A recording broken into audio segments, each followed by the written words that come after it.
Kepada yang terhormat Bapak Janten Sitore selaku dosen pengampu mata kuliah Bahasa Indonesia kelas 12 dan teman-teman semuanya. Pada video kali ini, kami dari Kompas Indonesia ingin mempresentasikan hasil jurnal kami yang telah kami buat. Jurnal yang kami buat adalah bertemakan tentang masalah pengembangan sumber daya manusia di era globalisasi. Next slide.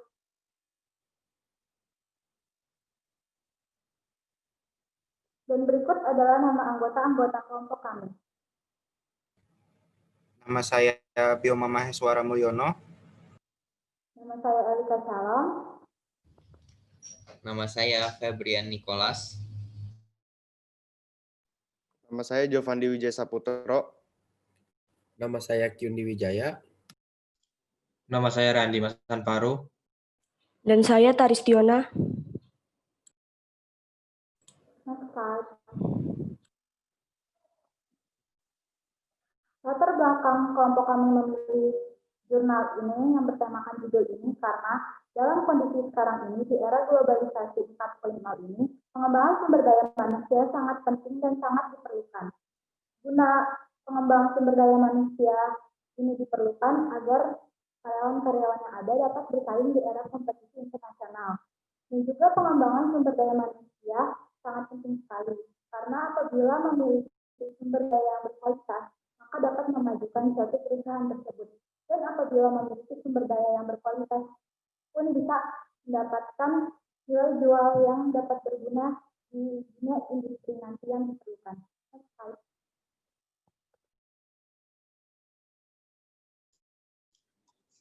Kemudian rumusan masalah terdapat 3 bagian.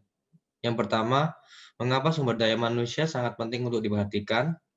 Yang kedua, apa penyebab dari perusahaan yang mengalami kebangkrutan. Dan yang terakhir, bagaimana cara mengatasi persaingan di era globalisasi. Next slide.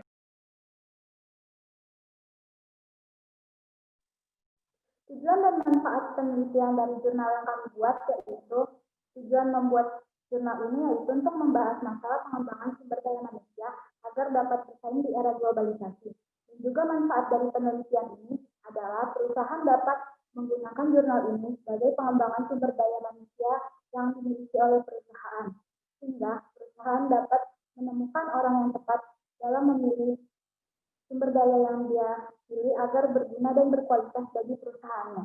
Next slide.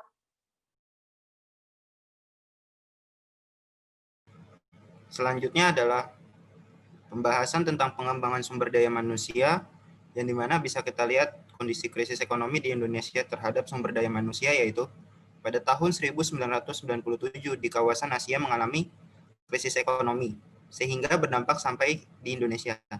Dampak dari kondisi krisis ekonomi tersebut meningkatnya jumlah pengangguran yang ada di Indonesia, terutama dari perguruan tinggi, yang dimana seharusnya PTN tersebut setelah kuliah langsung kerja. Pengaruh krisis ekonomi tersebut berlangsung cukup lama sehingga Indonesia tidak kuat untuk menghadapi kondisi tersebut yang menerima dampak dari negara yang berada di kawasan Asia. Yang kedua adalah permasalahan pengembangan sumber daya manusia di Indonesia. Pada abad ke-21, di provinsi, daerah, dan juga perkampungan kurangnya dari segi pengembangan atau infrastruktur dan pendidikan, mengakibatkan sulit untuk menjangkau jika tidak diprioritaskan oleh pemerintah Indonesia. Next slide.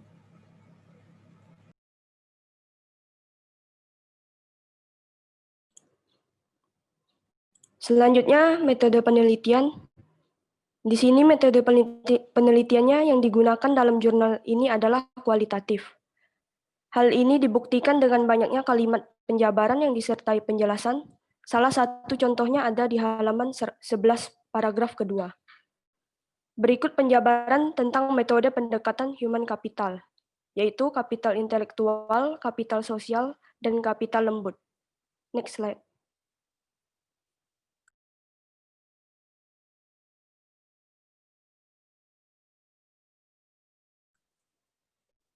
Selanjutnya, teknik pengumpulan data.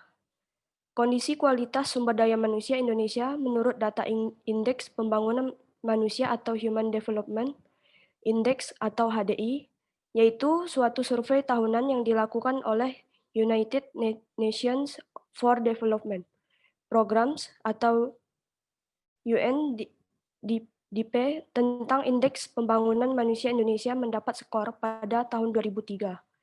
Karena arus globalisasi yang begitu cepat mengakibatkan terjadinya keketatan daya persaingan antara negara dan antar perusahaan.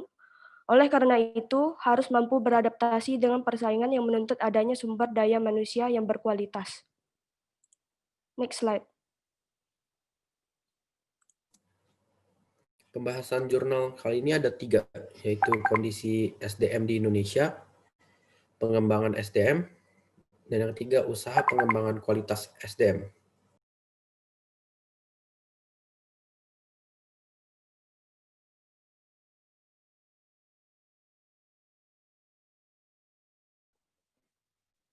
Pembahasan yang pertama yaitu ada pengembangan SDM di Indonesia. Pengembangan sumber daya manusia sangat berguna di kondisi persaingan global yang terus-menerus meningkat. Pengembangan SDM sangat penting untuk meningkatkan kemampuan seseorang. Terlebih jika kita sudah mempunyai tingkat kemampuan yang tinggi, maka akan lebih mudah untuk beradaptasi. Untuk mengembangkan SDM dibutuhkan pelatihan. Pelatihan yang dimaksud yaitu pelatihan dalam praktek, yaitu kegiatan dalam mendemonstrasikan teknik dan prosesnya. Dan yang kedua yaitu ada pengembangan. Yang dimaksud yaitu pemahaman konteks dan pengembangan pendapatan. Next slide. Dalam organisasi pasti mempunyai tingkat kondisi dan kapabilitas setiap individu. Jadi pengembangan SDM yang dilakukan adalah peningkatan kapabilitas individu tersebut. Aset SDM dalam bentuk keterampilan maupun pengetahuan dan juga sikap sangat perlu untuk disiapkan dan dikembangkan. Hal tersebut berguna untuk persiapan akan pekerjaan baru. Ada beberapa tahapan pengembangan SDM. Tahapan yang pertama yaitu tahap identifikasi kebutuhan pengembangan. Tahapan kedua dari hasil penilaian yaitu merumuskan program pengembangan pada individu. Dan tahapan ketiga yaitu monitoring dan evaluasi kinerja yang telah disusun. Dibutuhkan tahapan tersebut supaya pengembangan setiap individu dapat dilakukan dengan maksimal dan teratur. Next slide.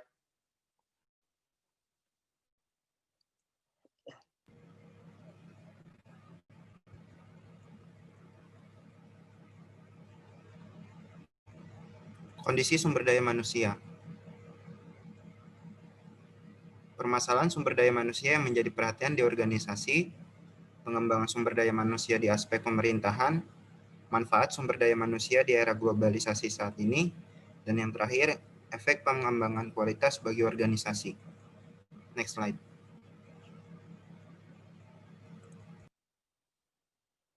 Selanjutnya, usaha pengembangan kualitas sumber daya manusia, yaitu kualitas sumber daya manusia diukur berdasarkan keterampilan, keahlian, dan kemampuan.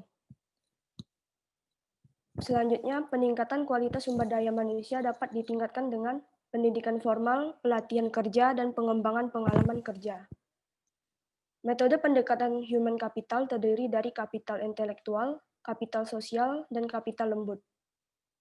Dan juga ada manfaat kompetensi untuk mengetahui kinerja seorang terdiri dari manfaat bagi karyawan, bagi organisasi, bagi industri, dan bagi ekonomi daerah nasional.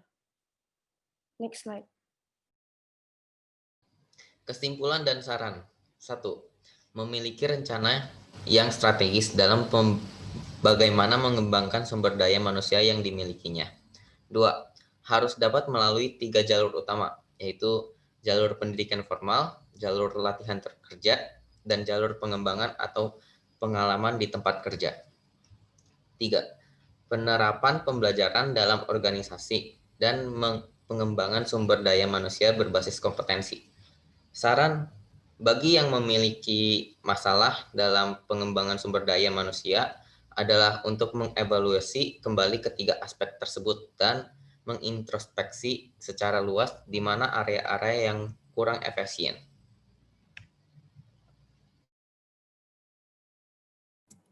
Penutup ini ditekankan pada 3 hal, yaitu pengembangan sumber daya manusia, rencana strategis, dan 3 jalur utama.